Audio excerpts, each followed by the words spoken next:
ان میں مولی اور شلگم کے پتوں پہ ہوتی ہیں تتلیاں،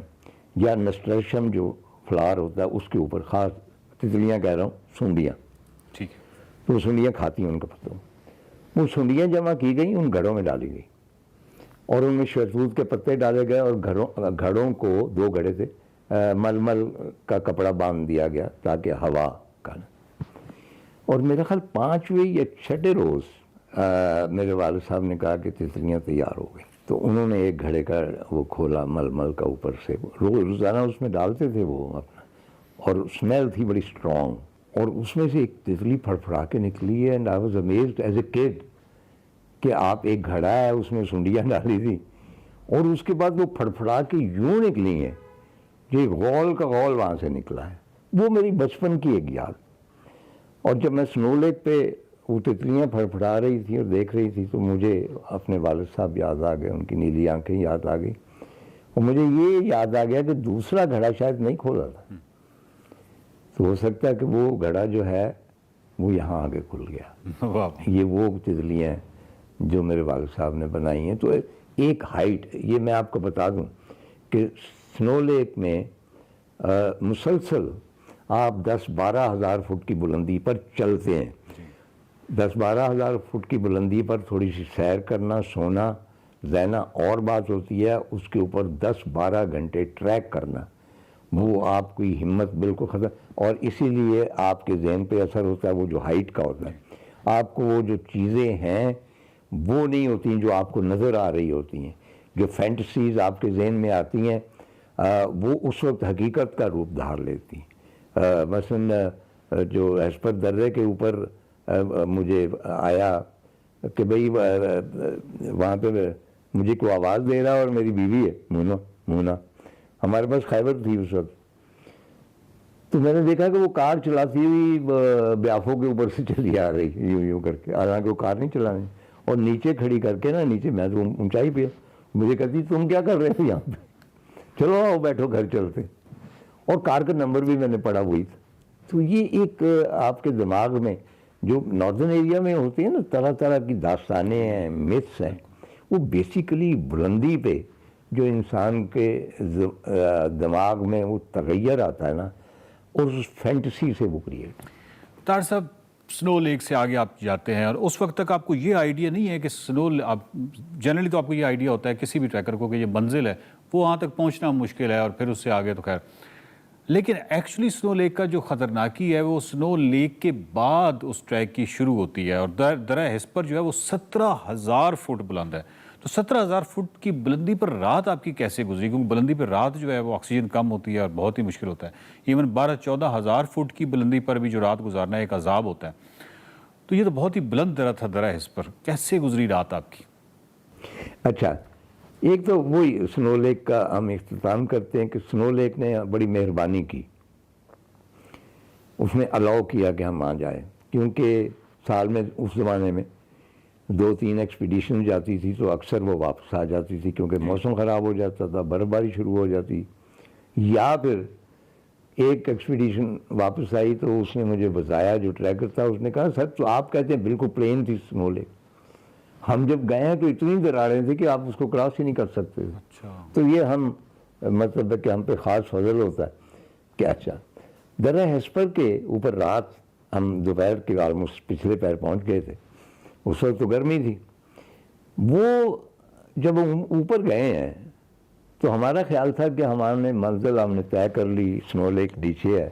اب آگے واپسی کا سفر ہے، واپسی کا نہیں ہے، جیسا کہ میں نے عرض کیا کہ اصل ٹف سفر جو ہے وہ ہسپر کے بعد شروع ہوتا ہے، پہلا نسبتاً آسان۔ تو جب ہم نے دیکھا ہے اس کا ہیوج میس درہ ہسپر کا گلیشیئر کا، اور اس میں سے ایک دریا بھی نکل رہا ہے، تو ہم تو حواس باختہ ہو گئے کہ بھئی یہاں سے جاننا ہے کہ ہم کس طرح اس کو پار کریں گے۔ تو باہر تو وہی فیصلہ ہوا کہ صبح سویرے نکلیں، تو وہاں پہ برف میں ہی کھودے، ہم نے گڑھے کھودے اور اس کے اندر خیمے لگائے تاکہ آدھا خیمہ برف سے ڈھک جائے، تو اس میں جس طرح اگلوز ہوتے ہیں، اور